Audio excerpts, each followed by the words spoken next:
Hello दोस्त, जय हिंद। आपका अपना यूट्यूब चैनल लर्नर्स सेक्शन में आपका स्वागत है। आज आप लोग को ज्ञान बिंदु के द्वारा प्रोवाइड किया गया इकोनॉमिक्स और कुछ हिंदी का क्वेश्चन कराने जा रहे हैं जो अति महत्वपूर्ण है।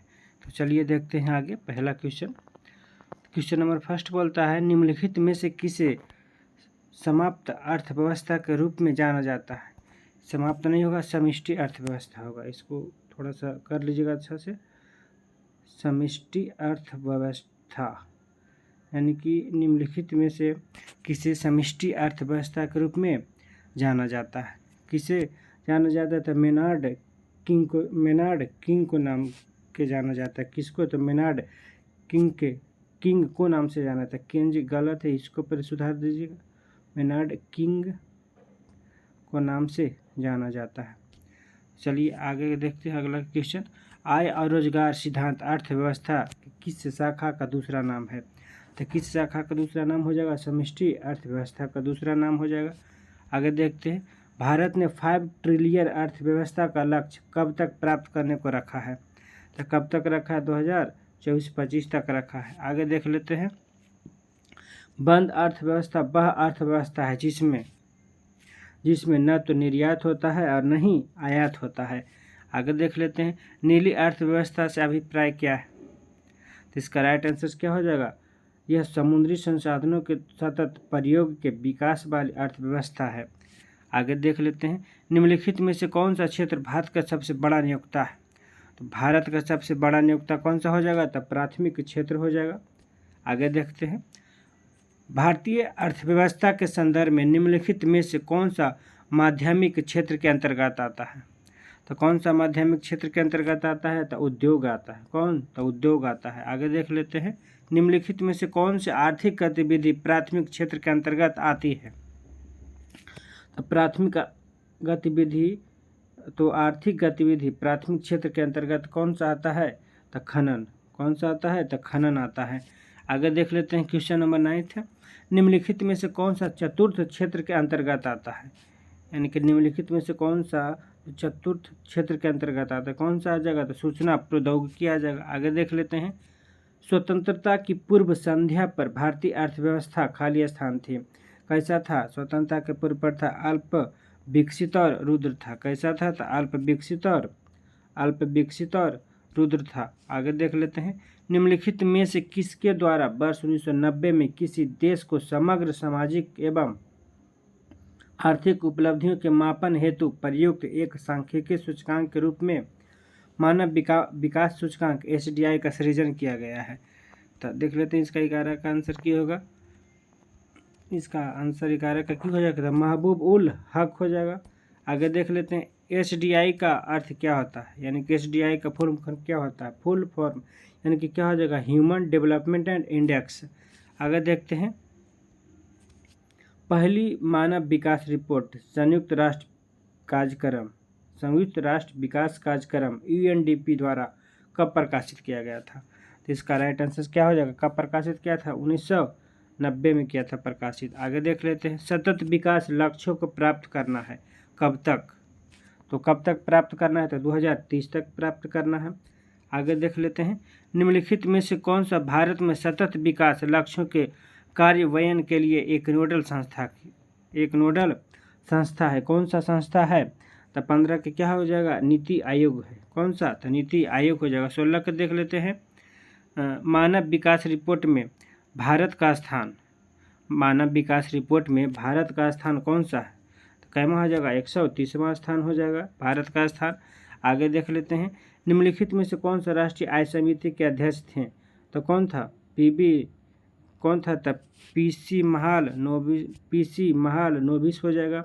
आगे देख लेते हैं। 18 भारत में राष्ट्रीय आय की गणना किसके द्वारा किया जाता है?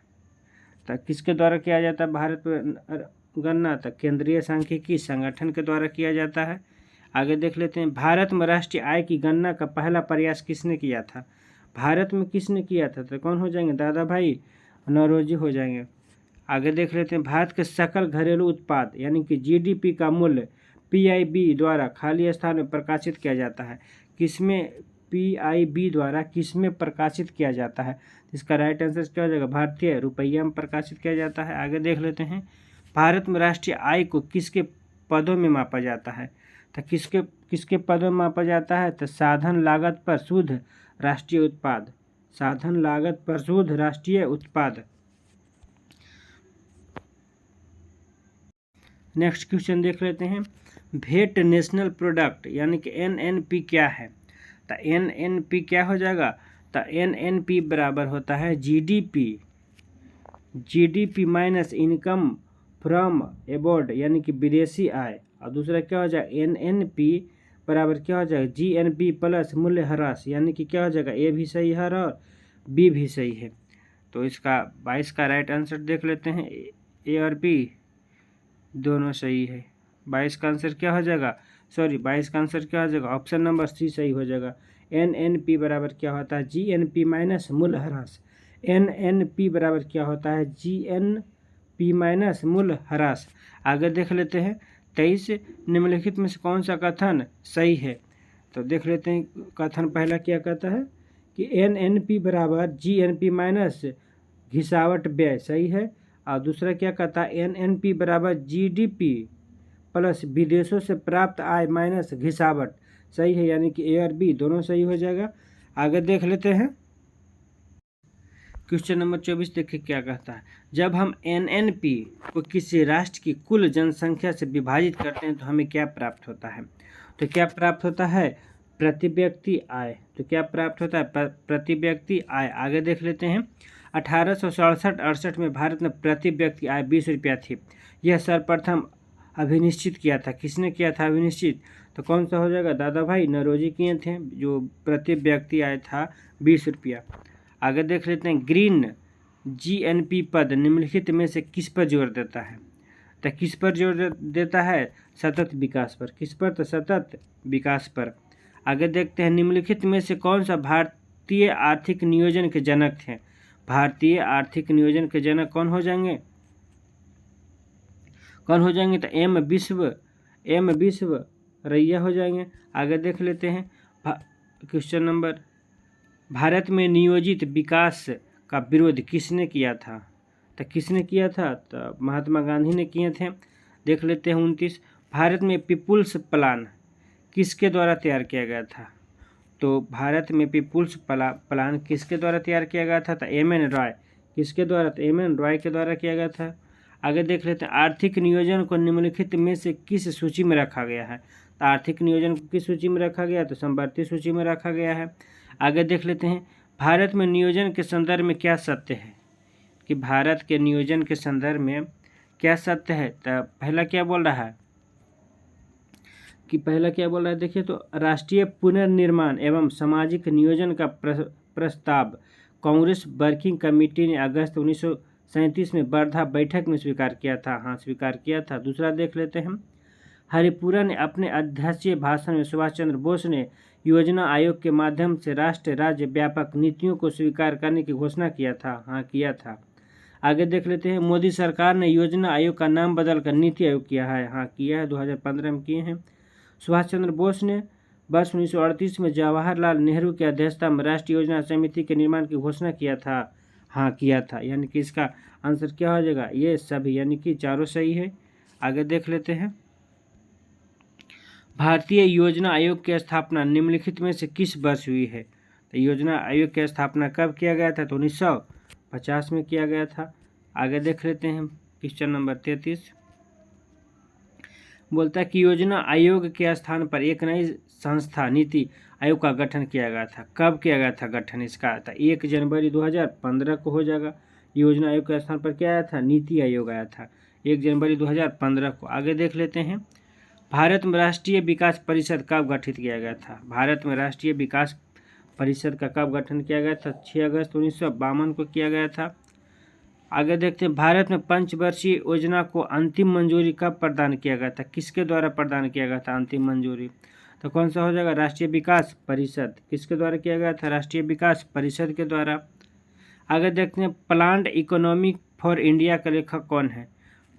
प्लान्ड इकोनॉमी फॉर इंडिया के लेखक कौन है? तो कौन हो जाएंगे? M विश्वेश्वरैया रैया हो जाएंगे। आगे देख लेते हैं, भारत की पंचवर्षीय योजना केंद्रीकृत आर्थिक और सामाजिक विकास कार्यक्रम थे जो खाली स्थान में प्रचलित था।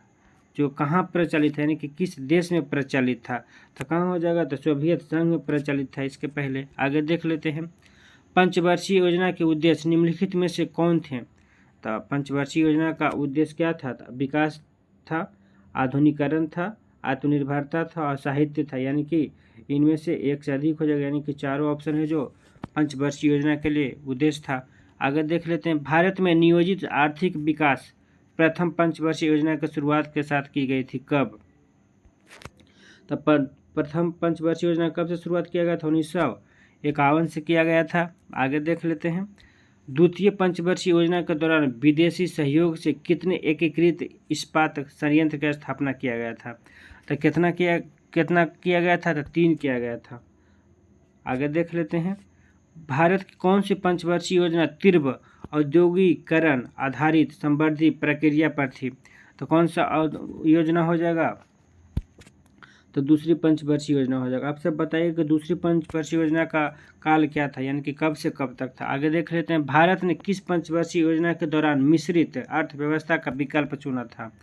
किस पंचवर्षीय योजना के दौरान चुना था, तो दूसरी पंचवर्षीय योजना हो जाएगा।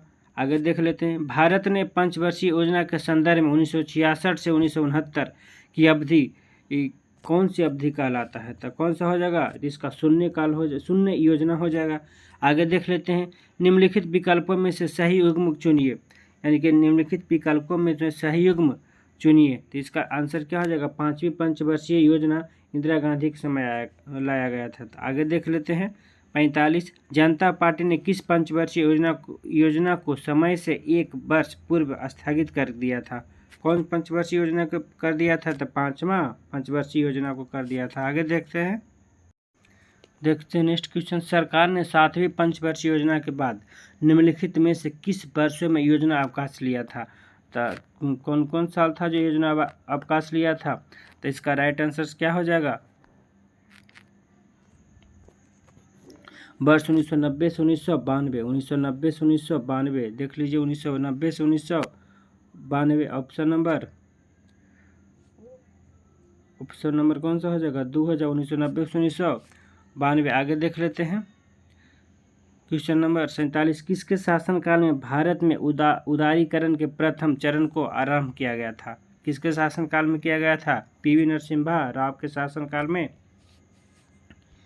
किया गया था। आगे देख लेते हैं, नई आर्थिक नीति को सामान्यतः विकास के खाली स्थान मॉडल के रूप में जाना जाता है। किस मॉडल के रूप में जाना जाता है, तो इसका आंसर क्या हो जाएगा, एलपीजी मॉडल। कौन सा मॉडल, एलपीजी मॉडल। आगे देखते हैं, भारत की द्वितीय पंचवर्षीय योजना के संबंध में निम्नलिखित में से कौन सा कथन सही है, तो इसका देख लेते हैं। पहला कथन क्या कहता है कि इस योजना का प्रारूप केवल पीसी महालनोबिस द्वारा तैयार किया गया था। हाँ, किया गया था। इस योजना में अर्थव्यवस्था के औद्योगिकरण पर विशेषकर भारी उद्योग पर जोर दिया गया था। हाँ, दिया गया था, यानी कि 1 और 2 दोनों सही हो जाएगा। आगे देख लेते हैं, आज़ादी से पहले कि भारत में गरीबी रेखा की अवधारणा पर चर्चा करने वाले पहले व्यक्ति कौन थे, यानी कि आज़ादी से पहले कौन व्यक्ति थे, तो कौन हो जाएगा, महादेव गोविंद रानडे हो जाएंगे। कौन, तो महादेव गोविंद रानडे हो जाएंगे। आगे देखते हैं, गरीबी मापने के लिए ग्रामीण क्षेत्रों में न्यूनतम कैलोरी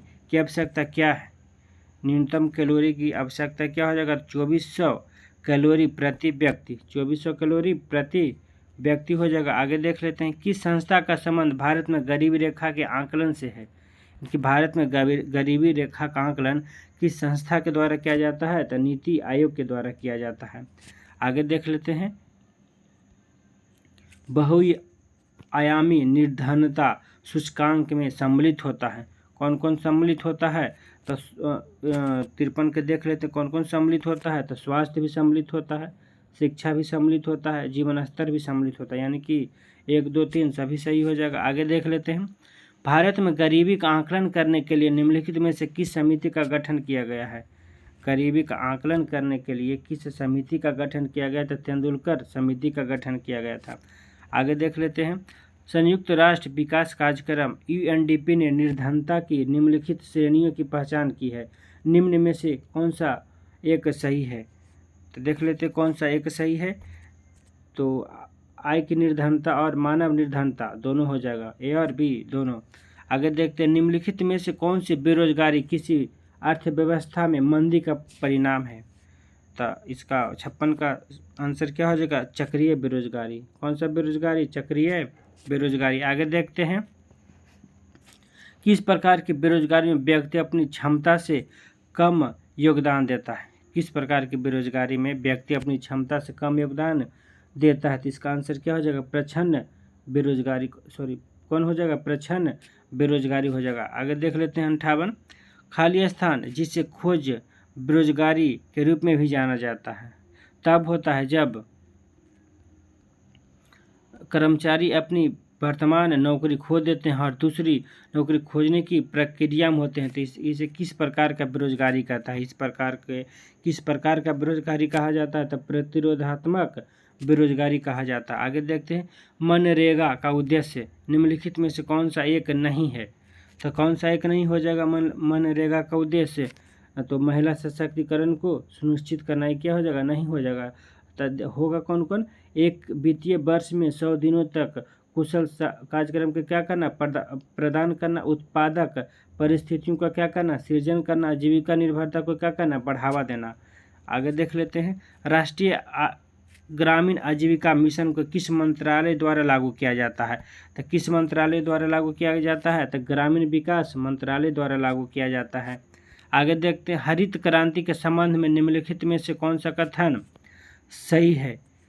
तो देख लेते हैं, कथन पहला क्या कहता है, हरित क्रांति की शुरुआत 1960 के दशक में हुआ है। हाँ हुआ है। बीज की उच्च उपज वाली किस्मों ने हरित क्रांति को सफल बनाया। हाँ बनाया है। मवेशियों का व्यापक उपयोग भी हरित क्रांति का एक घटक था, ये नहीं था। यानी कौन सा आंसर हो जाएगा, एक और दो, ऑप्शन नंबर डी। आगे देख लेते हैं, क्वेश्चन नंबर 62, कृषि क्षेत्र में क्रांति और इसके उत्पादक के निम्नलिखित युगों में से कौन सा युग्म सही सुमेलित है। तो देख लेते हैं, गुलाबी क्रांति का संबंध किससे है, झींगा उत्पादन से, सही है। पीली क्रांति का संबंध किससे है, तिलहन उत्पादन से, सही है। काली क्रांति का संबंध किससे है, तो जैव डीजल उत्पादन से, या तो पेट्रोलियम उत्पादन से, सही है।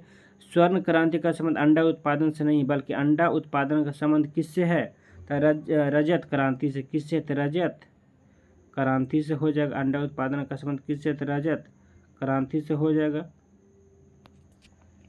आगे देख लेते हैं, यानी कि इसका आंसर क्या हो जाएगा, ऑप्शन नंबर एक, 2 और 3 सही हो जाएगा। आगे देख लेते हैं, कृषि में ऋण का समर्थन करने के लिए बैंक केसीसी जारी करते हैं। तो केसीसी का पूर्ण रूप क्या होता है, केसीसी का पूर्ण रूप क्या होता है, किसान क्रेडिट कार्ड होता है। क्या होता है, किसान क्रेडिट कार्ड हो जाता है। आगे देख लेते हैं, भारत में न्यूनतम समर्थन मूल्य का निर्धारण कौन करता है। यानी कि भारत में न्यूनतम समर्थन मूल्य का निर्धारण कौन करता है। देख लेते हैं कौन करता है, कृषि लागत एवं आयोग, कृषि लागत एवं मूल्य आयोग करता है, कृषि लागत एवं मूल्य आयोग करता है। आगे देखते हैं, भारत सरकार के द्वारा घोषित न्यूनतम समर्थन मूल्य एमएसपी कितनी फसलों के लिए है।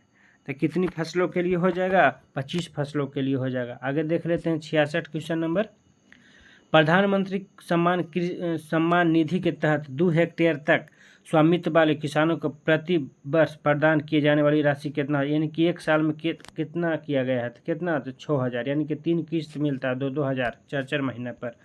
आगे देख लेते हैं, जब वर्ष 1991 की औद्योगिक नीति का शुभारंभ किया गया था तो उस समय भारत के प्रधानमंत्री कौन थे।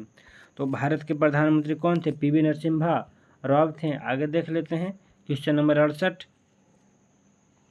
निम्नलिखित में से कौन सा भारत निर्माण का एक अंग नहीं है। तो कौन सा अंग नहीं, कृषि आधारित उद्योग नहीं है। तो कृषि आधारित उद्योग नहीं, तो ग्रामीण विकास होगा, ग्रामीण विद्युतीकरण होगा, ग्रामीण टेलीफोन होगा। लेकिन जो कृषि आधारित उद्योग है जो नहीं होगा, यानी कि 68 का आंसर क्या हो जाएगा, कृषि आधारित उद्योग, यानी कि 68 का ऑप्शन नंबर सी हो जाएगा। देखते हैं क्वेश्चन नंबर 69, क्या कहता है, किस शहर को भारत की वाणिज्यिक राजधानी के रूप में जाना जाता है। किस शहर, तो मुंबई को जाना जाता है। किस शहर को जाना जाता है, तो मुंबई को ही जाना जाता है। क्या, भारत का वाणिज्यिक राजधानी जाना जाता है। आगे देख लेते हैं 70, निम्नलिखित में से कौन सा लौह इस्पात संयंत्र नदी तट पर स्थित नहीं है। तो कौन सा नहीं हो जाएगा? तो इसका ऑप्शन नंबर क्या हो जाएगा? भिलाई। कौन सा हो जाएगा? भिलाई। आगे देखते हैं, भारत में Tata iron and steel company limited TISCO की स्थापना किस वर्ष की गई थी? यानी कि टिस्को की स्थापना कब किया गया था? 1907 में किया गया था। आगे देख लेते हैं, निम्नलिखित में से किस उत्पाद को इको मार्क दिया गया है? इको मार्क दिया, किस उत्पाद को दिया गया था? 72 के क्या हो जाएगा? जो पर्यावरण से मित्रवत हो, यानी कि जो पर्यावरण से क्या हो? मित्रवत हो। आगे देख लेते हैं, 8 नवंबर 2016 को विमुद्रीकरण की घोषणा के समय भारतीय रिजर्व बैंक के गवर्नर जनरल कौन थे? तो कौन हो जाएंगे? तो उर्जित पटेल हो जाएंगे। कौन हो जाएंगे? तो उर्जित पटेल। आगे देख लेते हैं, भारतीय रुपया का मुद्रा प्रतीक आधिकारिक तौर पर किस वर्ष अपनाया गया था? तो किस वर्ष अपनाया गया है? तो किस वर्ष अपनाया गया? तो इसका आंसर नहीं दिया गया ऑप्शन। तो देख लेते हैं, किस वर्ष अपनाया गया था? 2010 में अपनाया गया था। ध्यान रखिएगा, कब अपनाया गया था? 2010 में। आगे देख लेते हैं, वर्ष 2022 तक के अनुसार भारतीय रिजर्व बैंक द्वारा मुद्रित करेंसी नोट का उच्चतम मूल्य वर्ग कितने रुपये का था? तो सबसे ज़्यादा तो कितना? 2000 रुपये तक नहीं आया है अभी तक नोट, तो वही पूछ रहा है। आगे देख लेते हैं कि निम्नलिखित में से कौन सा भारत का विकास बैंक है? तो भारत का विकास बैंक कौन हो जाएगा? भारतीय औद्योगिक वित्त निगम। भारतीय औद्योगिक वित्त निगम। आगे देख लेते हैं, भारत के निम्नलिखित में से किस प्रधानमंत्री ने आरबीआई के गवर्नर के रूप में सेवा की है? तो कौन थे? तो डॉक्टर मनमोहन सिंह थे। आगे देख लेते हैं, बैंक दर ब्याज दर होती है जिस पर कौन बैंक किसको ऋण देता है? तो 78 का क्या हो जाएगा? केंद्रीय बैंक वाणिज्यिक बैंकों को क्या देता है? ऋण देता है। यानी कि केंद्रीय बैंक वाणिज्यिक बैंकों को ऋण देता है। आगे देख लेते हैं, बुल्स एंड बेयर्स संज्ञा इसे संदर्भित करने के लिए प्रयोग किया जाता है। किसे संदर्भित करने के लिए प्रयोग किया जाता है? तो स्टॉक बाजार को। कौन सा बाजार को? तो स्टॉक बाजार को। आगे देखते हैं, निम्नलिखित में से कौन सा भारत के वित्तीय बजट में शामिल नहीं है? तो भारत के वित्तीय बजट में कौन नहीं शामिल है? तो साख नियंत्रण नहीं शामिल है। बाकी प्राथमिक जो बाकी है, प्राथमिक घाटा, राजस्व घाटा और राजकोषीय घाटा क्या है? शामिल है, लेकिन साख नियंत्रण शामिल नहीं है। आगे देखते हैं, यानी कि क्वेश्चन नंबर 80 से देखिए आगे क्या हिंदी है 20 क्वेश्चन। तो देखिए हिंदी, तुलसीदास के गुरु कौन थे? तो तुलसीदास के गुरु कौन हो जाएंगे? नरहरि दास हो जाएंगे। कौन हो जाएंगे तुलसीदास के गुरु? तो नरहरि दास हो जाएंगे। आगे देखते हैं कि श्याम बाजार जा रहा है, इस वाक्य में क्रिया का कौन सा प्रकार है? तो कौन सा प्रकार हो जाएगा कि श्याम बाजार जा रहा है में? सकर्मक क्रिया। कौन सा हो जाएगा? सकर्मक क्रिया। देख लेते हैं क्वेश्चन नंबर 83, मैला आंचल किसका आंचलिक उपन्यास है? तो किसका आंचलिक उपन्यास है? तो फणीश्वर नाथ रेणु का है। आगे देख लेते हैं क्वेश्चन नंबर 84,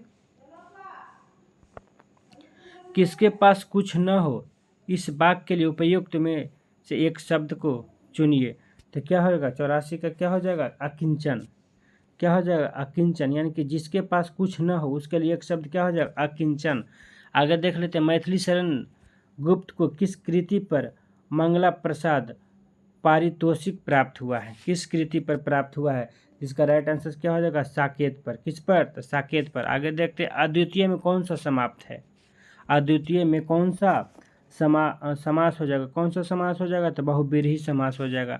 आगे देखते हैं, आपके घर में इतने मेहमान आए हैं, कुछ मेहमान हमारे यहाँ भेज दीजिए। इस वाक्य में अधोलिखित शब्द का सर्वनाम किस सर्वनाम का प्रयोग किया जाता है? किस अनिश्चित वाचक हो जाएगा? इसमें क्या हो जाएगा? अनिश्चित वाचक। आगे देखते हैं, निम्नलिखित में से कौन सा शब्द पुल्लिंग है?